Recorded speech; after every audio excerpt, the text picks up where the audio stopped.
Silahkan dibaca. Siapa? Mas Haris lagi dibaca nomor 5, Mas Haris. Lahir berbuat baik dan hati serta pikiran kosong dari Allah selama proses perbuatan tersebut berlangsung.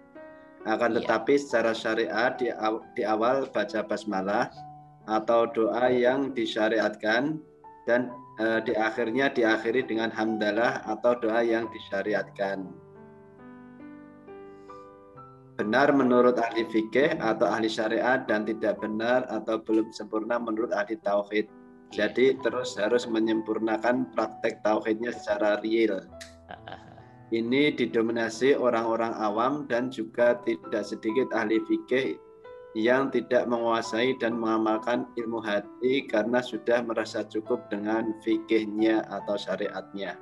Iya. Oke, terus? Keadaan hati ini masih merasa terpisah dengan Allah Subhanahu wa Ta'ala.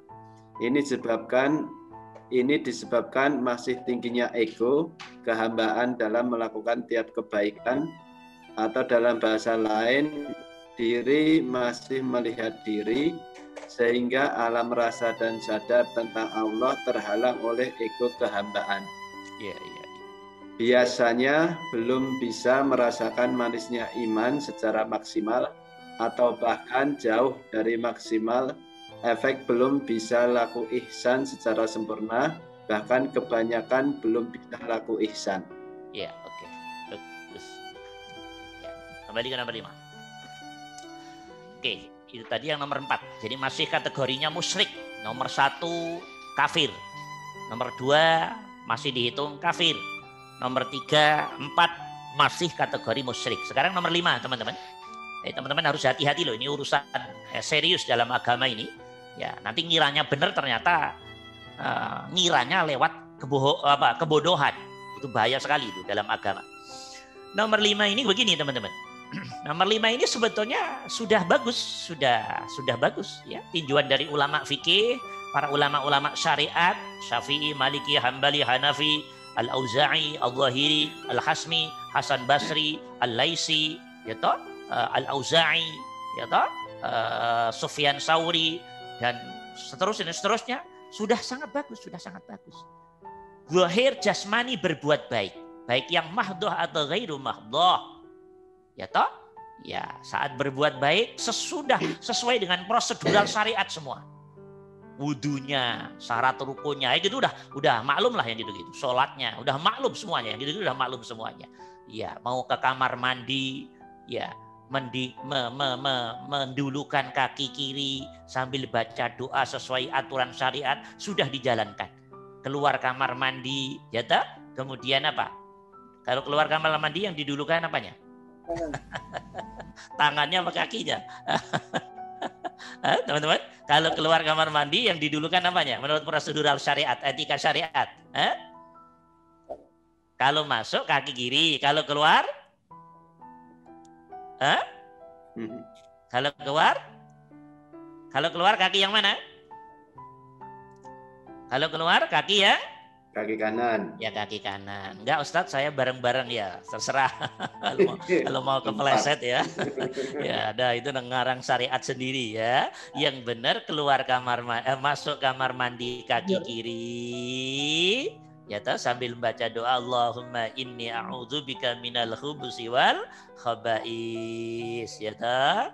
Kemudian setelah keluar kamar mandi dulukan kaki kanan dulu. Sambil baca doa Allahumma gimana siapa yang hafal? Alhamdulillahilladzi azhaba 'anil adza wa 'afani. Ya. Nah, sudah bagus secara syariat, alhamdulillah sudah sesuai standar syariat fikih. Doa-doa sudah dibaca di awal dan di akhir. Dalam hal apapun sudah dijalankan, alhamdulillah. Syariatnya sudah secara zahirnya sudah dijalankan, sudah bagus, sudah standar. Ya, umpama mau minum sudah bismillahirrahmanirrahim, baca, mau makan minum, bacaan doanya dibaca. Bacanya gimana? Allahumma barik lana fima razaqtana wa qina adzabannar. Setelah itu makan minum. Setelah selesai, alhamdulillahilladzi at'amana wa saqana wa ja'alana minal muslimin. Ustadz, saya sudah tua ngapalin susah. Kalau susah pokoknya apapun yang baik, yang awal bismillah, akhir alhamdulillah. Gitu aja, enggak usah susah-susah agama itu ya. Ya ngapalin enggak hafal-hafal juga udah tua ya. Ya, oke. Begini, praktek seperti ini sudah bagus, sudah standar syariat, sudah standar fikih yang diajarkan oleh Rasul dan dibikin juklak-juklak oleh para imam madhab yang kurang lebih hampir 17 imam madhab. Cuman yang besar ada 4 yang teman-teman tahu. Syafi'i, Maliki, Hambali, Hanafi, dan Syi'i.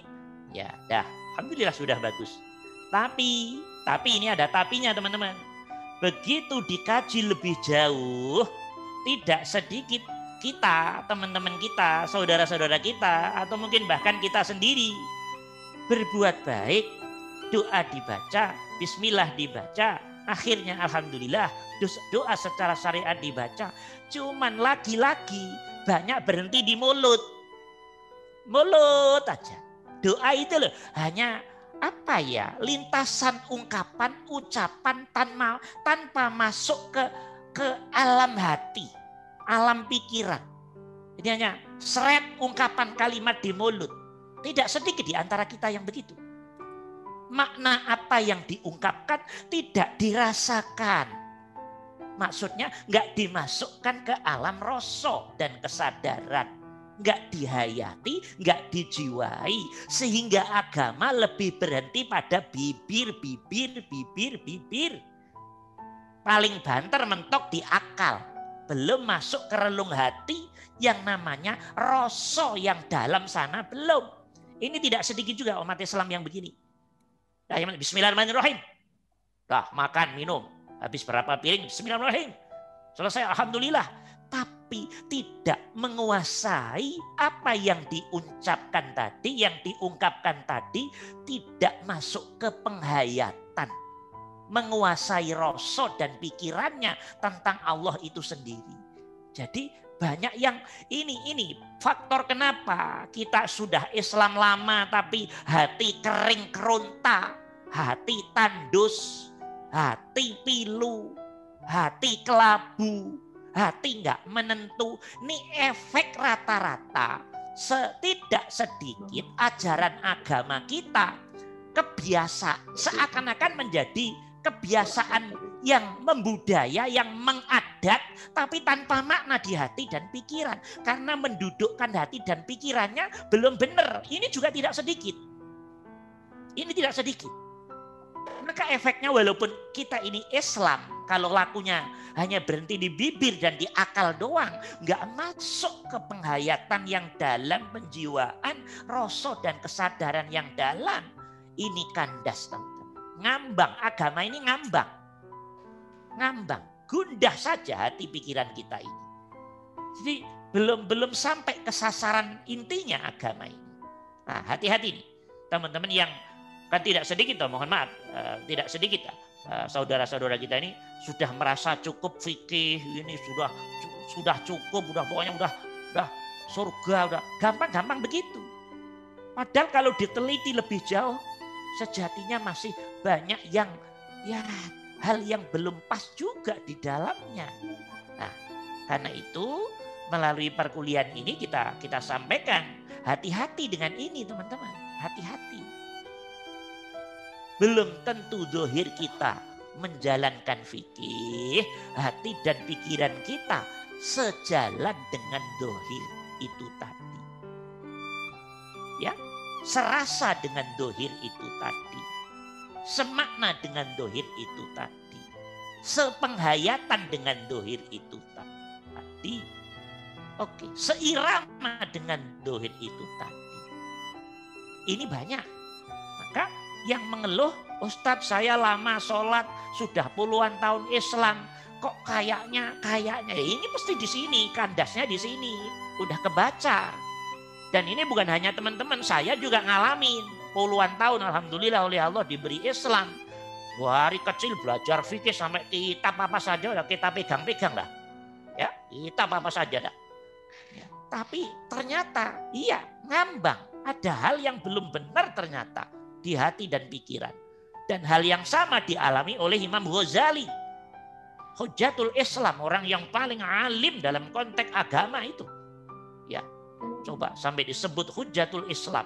Dia ngerasa kok, saya puluhan tahun Islam, berapa profesor sudah saya raih, ratusan kitab saya karang. Tapi apa yang saya rasa, apa yang saya sadari, apa yang saya dapat dari agama ini, masih ada sesuatu yang belum ketemu. Nah, sesuatu yang belum ketemu itulah sejatinya efek mendudukkan hati dan pikiran belum ideal dalam praktek tauhidnya. Ini hati-hati. Di zona kelima ini menurut ahli fikih ini sudah benar. Menurut ahli fikih sudah benar. Tapi kalau yang melihat ahli tauhid belum sempurna. Bahkan yang keras belum benar. Ya, teman-teman silakan dilihat dirinya sendiri, nanti dilihat dirinya sendiri. Ya, menurut ulama fikih, ulama syariat sudah benar. Karena tata cara prosedural syariat sudah dilakukan. Nah, teman-teman, sayang 1000 sayang kalau boleh kita mengkritik fikih. Kalau boleh, kenapa mengkritik nggak boleh? Tidak pernah ada bab di fikih itu bagaimana bab menata hati yang ideal dalam konteks ketauhidan. Ulama fikih hanya ngajari niat. Oke, sholli fardul maghribi salah rakaat mustaqbil lillahi ta'ala. Nawaitu semaghudin lillahi ta'ala. Nawaitu an ukhrija zakata lillahi ta'ala. Ulama fikih hanya memprodak. Iya, rangkaian niat secara fikih. Tapi tidak pernah di fikih ada bab bagaimana mendudukkan hati yang ideal. Hubungannya dengan diri dan Allah. Biar laku sholatnya, zakatnya, puasanya, hajinya, umrohnya, bisnisnya, dagangnya, taninya, semua muamalahnya. Biar duduk di atas fondasi tauhid. Tidak ada bab sama sekali di fikih. Ini yang kadang mohon maaf. Saya sering bertanya dalam diri saya. Kenapa para ulama-ulama besar ahli fikih yang keulamaannya udah tidak diragukan lagi. Tidak pernah memprioritaskan mendalami ilmu hati, diselundupkan di fikih sehingga umat Islam ibadahnya tidak banyak yang kandas di dimensi zahir, sementara di hati tidak banyak yang tersentuh. Saya sampai sekarang bertanya, bukan hanya bertanya bahkan mengkritik. Jadi efek fikih sedikit banyak punya efek ke umat Islam. Jadi seakan-akan Islam itu, agama itu lebih dilihat kegiatan zahir. Allahu Akbar yang benar begini, bacaannya begini, tapi hati nggak pernah diurus. Bagaimana bisa begitu? Nah ini terus terang, faktanya begitu. Faktanya seperti itu teman-teman. Coba teman-teman buka kitab fikih apapun, dari yang terkecil sama yang tertinggi, tidak pernah ada yang spesifikasi membahas ilmu hati. Nah, ada gerakan baru nanti namanya Imam Ghazali, menyatukan fikih, menyatukan akidah, menyatukan ilmu hati dalam satu kemasan kurikulum. Namanya kitab Ihya Ulumuddin. Imam Ghazali protes, ini ahli fikih berantem terus dengan yang ahli ilmu hati. Ilmu hati nuduh yang ahli fikih hanya ngajarin yang zahir saja prioritasnya. Yang ahli fikih, yang ilmu hati begini-begini. Wah, ini perjalanan panjang sejarahnya teman-teman. Kemudian Imam Ghazali membuat satu guidance penyatuan antara tauhid dikemas dalam zahir fikih, kemudian diramu dengan ilmu hati. Jadi 3 dalam 1 praktek. Itulah dia namanya Imam Ghazali. Karyanya namanya kitab Ihya Ulumuddin, 5 jilid besar segini. Nah, muncul juga gerakan baru lagi seperti namanya kitab Sulamut Taufiq, sama kayak Imam Ghazali, menyatukan praktek fikih syariat dikemas dengan ilmu hati, dikemas dengan akhlak dan akidah dalam 4 disiplin ilmu dalam satu untaian gerakan sudah masuk di situ. Nah, kitabnya namanya Kitab Sulamut Taufiq. Nah, teman-teman nggak kenal ya? Kitabnya megang aja kayaknya belum ini. Ya. Syukur yang sudah megang, alhamdulillah. Nah, gitu loh. Yang repot lagi nggak ngerti fikih itu apa Ustadz, ilmu hati itu apa Ustadz. Ini lebih repot lagi itu. Nah, makanya belajar biar nggak repot. Gitu loh. Ya, gitu loh. Ada juga yang repot. Ngertinya fikih doang. Begitu ada orang ngomong di luar fikih, itu bid'ah. Masya Allah. Nggak pinternya kok, na'udzubillah summa na'udzubillah. Bagaimana bisa ada generasi Islam potongannya begini-begini? Nah, terus nanya, Ustadz kalau Nabi sendiri gimana? Nabi orang yang sempurna teman-teman. Setiap gerakan kebaikan Nabi di situ berisi syariat, kebenaran bersyariat, kebenaran hati, tauhid, kebenaran, kesempurnaan akhlak. Jadi satu gerakan. Tidak ada pemisahan istilah syariat, hakikat, makrifat pada Nabi tidak ada.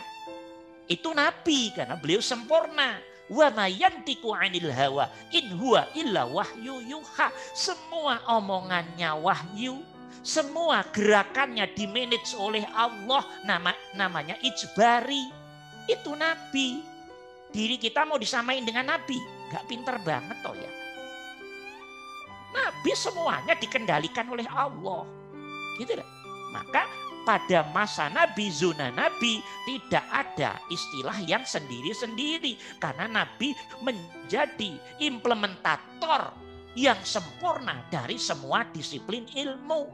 Menyatu dalam praktek satu jiwa namanya Rasulullah.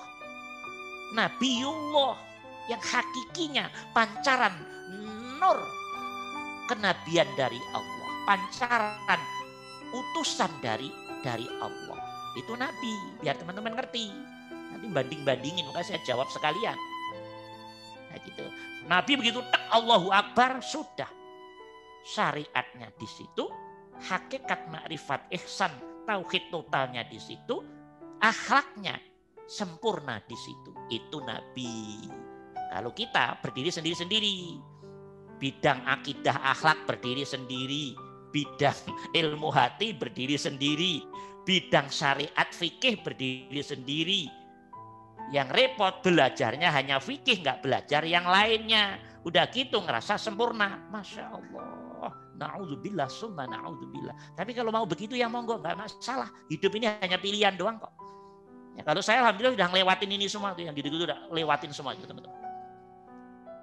Mau fikih mau apa lewatin semua ya udah ngerti. Kalau yang mau bohong-bohongin udah nggak bisa ya. Bohong-bohongin apa yang mau dibohongin. Ya oke ya. Nah teman-teman, keadaan hati yang nomor 5 ini berkaitan dengan perbuatan baiknya, perbuatan baik syariatnya. Ini banyak dialami oleh saudara-saudara kita yang awam ya. Islam tapi awam ya, ilmunya belum ideal tapi udah ngerasa pinter, ngerasa cukup. Nah, tuh. Atau banyak didominasi orang pinter fikih, ahli fikih. Kita fikih castis, hadisnya ini, ayatnya ini, wes keren sekali. Tapi nggak pernah mau mendalami ilmu lain dengan baik, terutama kesempurnaan ilmu hati. Ini pasti banyak kandas di zahirus syariah. Ini pasti banyak kandas di benar secara tata lahir. Kalau toh ada yang masuk ke dalam, itu benar-benar fadlun minallah, itu benar-benar fadlun minallah.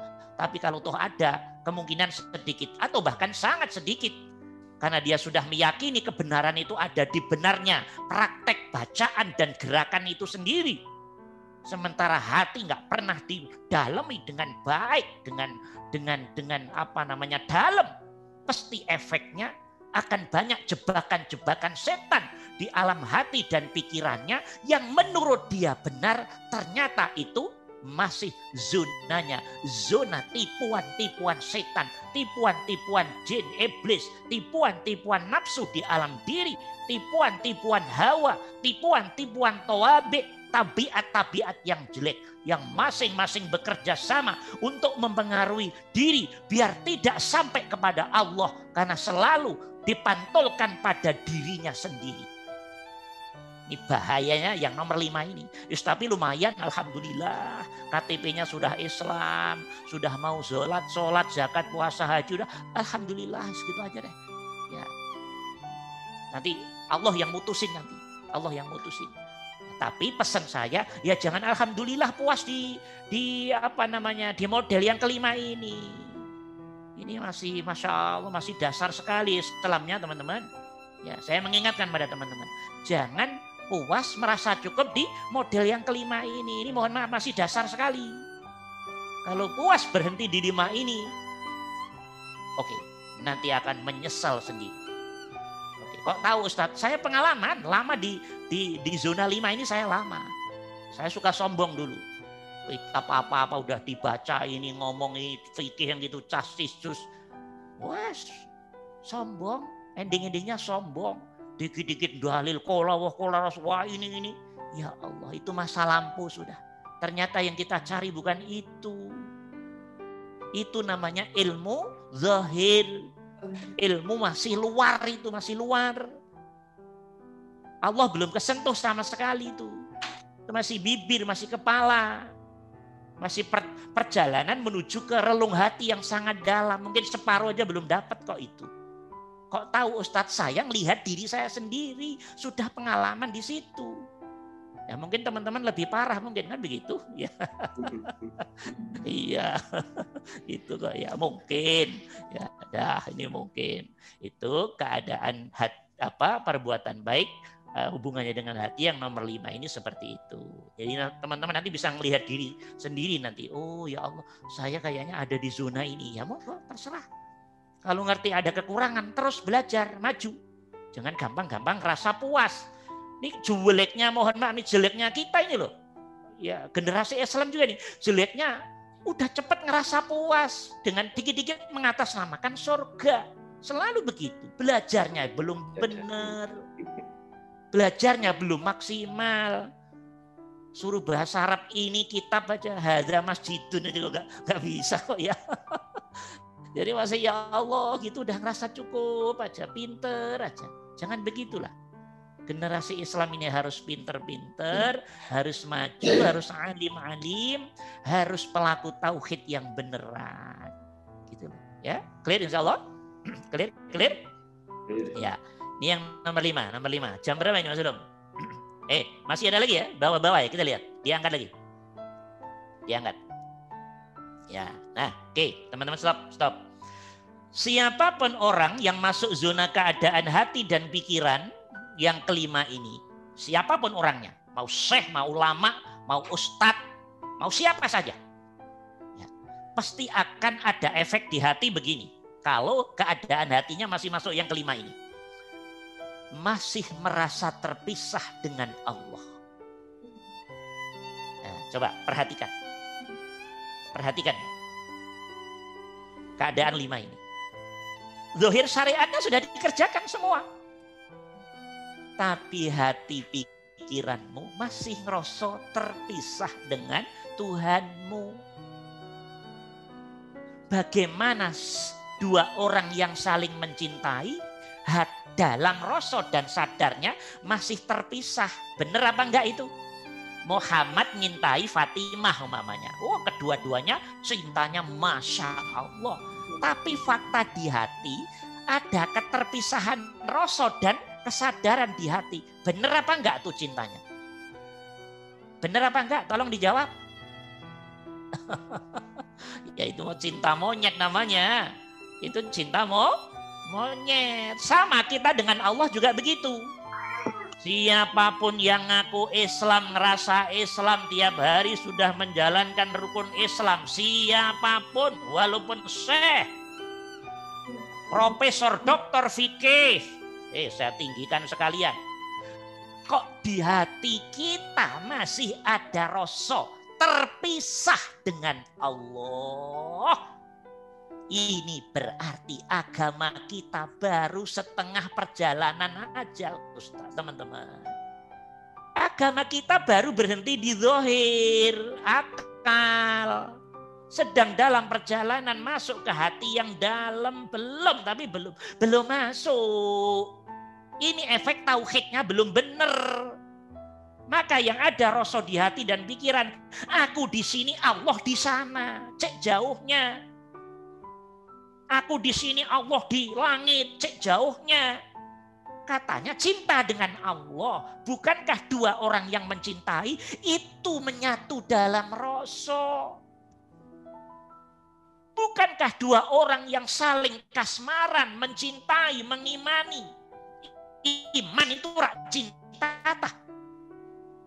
Iman itu wujudnya rasa dan kesadaran diri pada Allah. Iman itu cinta. Cinta itu dalamnya rasa. Di dalam rasa diikuti kesadaran. Jadi bagaimana kita ngaku iman pada Allah, tapi aku di sini, Allah di sana. Nggak paham. Ini efek ego kita. Salah kita, sikap kita dalam mendudukkan hati dan pikiran. Bagaimana dua orang yang saling mencintai, yang saling puncak-puncaknya kasmaran, kok ngerasa terpisah? Pasti nggak benar itu, nggak benar imannya. Padahal kalau ada dua orang yang mencintai, dimanapun jaraknya, tetap terasa satu rasa, satu kesadaran. Namanya iman, namanya tauhid. Tauhid itu tunggal. Nggak kelihatan dua. Antara dua yang mencintai sudah dalam ikatan bingkai rasa yang sama. Kok belum begitu? Jawabannya gampang. Belum beres hati dan pikirannya dalam menjalankan syariat. Nah, ini efek yang kelima masih begini. Terpisah. Di hatimu dan pikiranmu itu loh, ngerasa aku di sini, Allah di sana. Entah berjarak semeter, 2 meter, berapa puluh meter.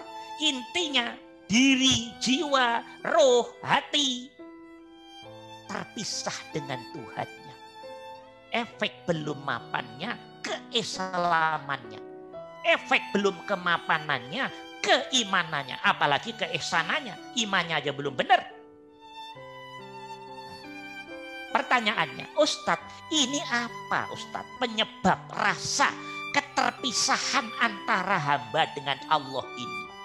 Mestinya tauhid itu rak tunggal tah. Dalam diri kelihatannya hanya Allah lewat rasa sadar tadi. Tapi kok ini masih terpisah-pisah Ustadz. Ada diri hamba, ada Allah. Bagaimana itu di alam rasa? Kok begitu? Ini teman-teman efek ego kita masih lebih gede daripada Allah. Saya ulangi lagi. Ini kenapa terjadi? Karena jiwa, karena diri gaib kita, karena roh kita, karena hati kita masih melihat diri sendiri. Sholat, zakat, puasa, haji, umroh semua kerjain. Tapi melihat dirinya masih kuat. Melihat jiwanya sendiri masih kuat. Sehingga efek melihat dirinya yang berbuat baik, bersamaan itu hatimu dan pikiranmu akan putus dengan Allah. Maksudnya Allah oleh setan, jin, iblis dan nafsu kita dan diri kita membenarkan saat berbuat baik, diri lebih mengarahkan perbuatan baik pada diri sendiri. Diri lebih mengakui perbuatan baik atas nama diri. Diri belum mampu menghilangkan diri. Diri belum mampu tidak melihat diri. dili masih kelihatan peran gedenya di hadapan Allah. Maka efek di hati dan pikiran, dirimu yang kelihatan, Allahmu nggak kelihatan di hati dan pikiranmu lewat rasa dan kesadaran tadi. Ini efek kalau duduknya hati tidak benar seperti itu. Ini proses dasar iman, Islam dan iman, teman-teman. Mudah-mudahan kita tidak duduk di sini terus. Kalau duduk di sini terus, habis kita babak belur nanti setelah mati. Katanya nyembah Allah, kok yang kamu lihat dirimu sendiri terus, bagaimana? Nyembah Allah yang ada di hatimu harus Allah, bukan dirimu. Awas, hati-hati ini. Hati-hati. Ini mohon maaf. Ilmu-ilmu yang begini banyak yang mohon maaf nih. Tidak peduli apa tidak ngerti saya nggak tahu.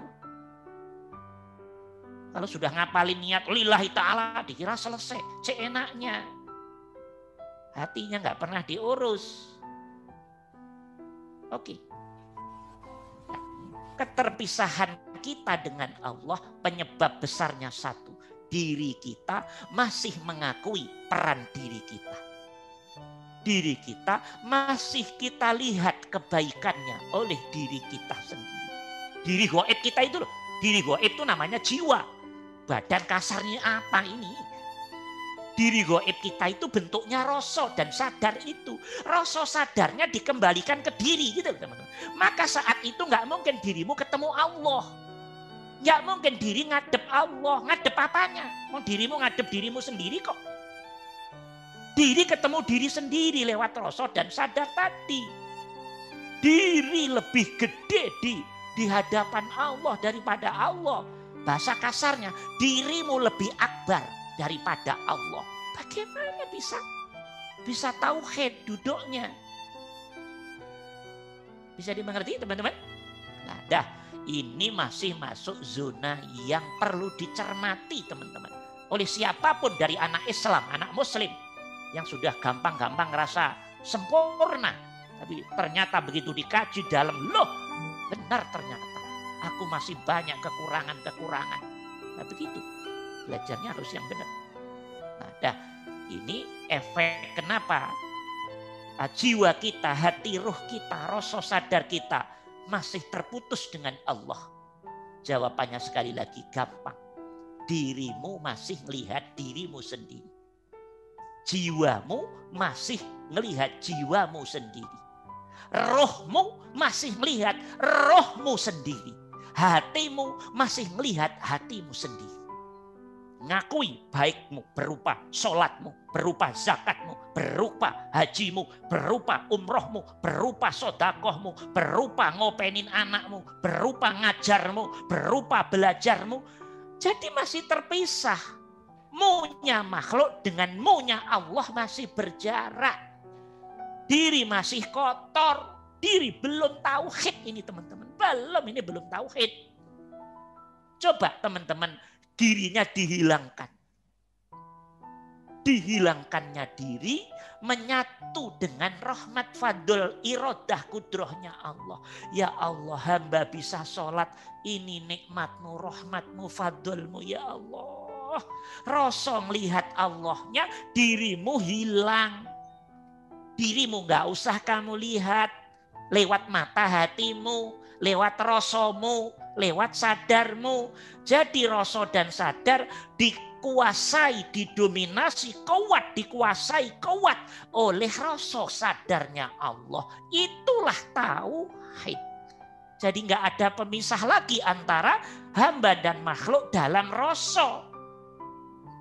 Karena kita adalah cinta dengan Allah, Allah cinta dengan kita. Cinta dalam bahasa agama, iman. Dikira iman itu apa? Iman itu. Ya, paham ya? Diangkat, Mas Ulum. Ini yang pertama. Maka ada efek-efek yang sangat berbahaya. Kalau kita masuk zona 5 ini masih seperti ini. Efek yang kedua, keadaan hati yang kelima ini teman-teman. Ya karena hatinya masih terputus dengan Allah. Jadi spiritual, ya agama itu masih belum banyak maknanya di hati dan pikiran. Masih lebih kepada apa ya? Adat menjalankan syariat saja. Jadi syariat itu yang penting jalankan, hanya gitu aja, seakan-akan begitu. Belum berefek maksimal pada diri, hati dan pikiran. Terkait tentang pembersihan hati dan pikiran. Apalagi ke akhlakul karimah. Karena akhlakul karimah akan muncul dari bersihnya hati dan pikiran. Kalau ini tauhidnya aja masih begini, bagaimana al-akhlakul karimah? Yang ada akhlak yang dibudayakan, bukan akhlak al-karimah. Karena al-akhlakul karimah pancaran bersihnya hati dan pikiran. Karena sudah mapan tauhidnya. Wah, hati-hati. Nah, karena itu efek keduanya teman-teman. Orang yang masih masuk zona 5 ini belum bisa. Dia merasakan manisnya cinta dengan Allah, belum bisa. Kita nyintai Allah atau iman pada Allah. Allah cinta pada kita. Belum tentu. Dirimu ngaku cinta pada Allah. Belum tentu Allah cinta pada dirimu. Belum tentu. Ada tanda-tandanya kok. Kapan-kapan saya bahas. Oke. Ya Allah saya iman pada. Lo iman gak harus diomong kok. Iman itu laku kok. Dan kalau diri sudah iman beneran. Nanti di hati, di pikiran, di tingkah laku ada tanda-tandanya. Mangkunna wajada halawatal iman, kata hadis. Ada tanda-tandanya nanti. Kapan-kapan kita bahas. Lah, orang yang masih duduk di zona kelima ini, hatinya, pikirannya, jiwanya masih susah mendapatkan buah keimanan. Manisnya iman itu loh belum akan didapat. Karena kita ngerasa cinta ke Allah, cintanya belum beneran sebetulnya. Belum beneran tapi udah ngerasa cinta. Itulah. Aslinya masih cinta monyet. Tapi sebetulnya Allah belum mencintai kita. Gitu loh teman-teman. Bisa dimengerti ini? Maka ya belum merasakan manisnya cinta. Manisnya keimanan. Halawatal iman. Lewat rasa dan kesadaran hatinya. Dan pikirannya. Nah, apalagi ihsan belum. Ihsan itu udah mapan Islamnya, mapan imannya, baru ihsan. Ihsan itu sejatinya ya praktek tauhid sendiri yang sempurna, itu namanya ihsan. Ya, oke. Jadi belum dapat buah iman di zona kelima ini. Makanya teman-teman jangan puas-puas di syariat doang. Hanya ngurusi sholat takbir yang benar gimana bacaan itu iya harus, tapi jangan berhenti di situ. Cukup di situ, sombong dirimu. Sukanya nyalain yang lain aja, bid'ain yang lain aja, ya gitu nanti sok pintar sendiri akhirnya, ya toh dikira yang lain nggak bisa gitu, ya Allah, naudzubillah, summa naudzubillah. Dah, ini efek kedua, teman-teman. Efek ketiganya, nah, ini udah kejawab sekalian ini tadi. Jadi belum bisa merasakan manisnya iman, belum bisa mendapat keihsanan, belum bisa mendapat.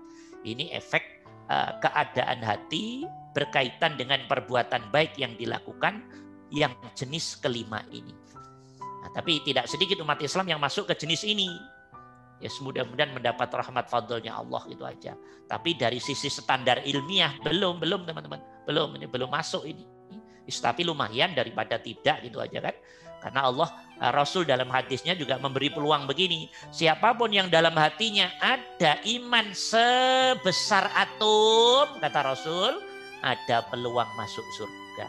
Sebesar atom, ada peluang masuk surga. Tapi jangan berhenti di situ. Berapa lama di neraka Ustadz? Lah itu harus ingat itu. Karena imannya hanya sebesar atom. Iya, berapa lama di neraka itu yang harus dipikirkan. Tapi endingnya nanti setelah berapa lama di neraka, bifadlillah birahmatillah, dikeluarkan oleh Allah dari neraka dan insya Allah dimasukkan di surganya Allah. Nah, dah itu kayaknya banyak dari kalangan yang keadaan hati yang kelima ini kayaknya begitu. Dugaan saya seperti itu. Kembali ke layar Mas Ulum. Jam berapa? Ya, dah. Nah, itu tentang keadaan hati yang kelima dan keempat dan kelima. Nah, nanti yang keenam dan ketujuh akan kita bahas yang akan datang nanti, ahad yang akan datang. Mungkin untuk malam ini cukup sekian teman-teman.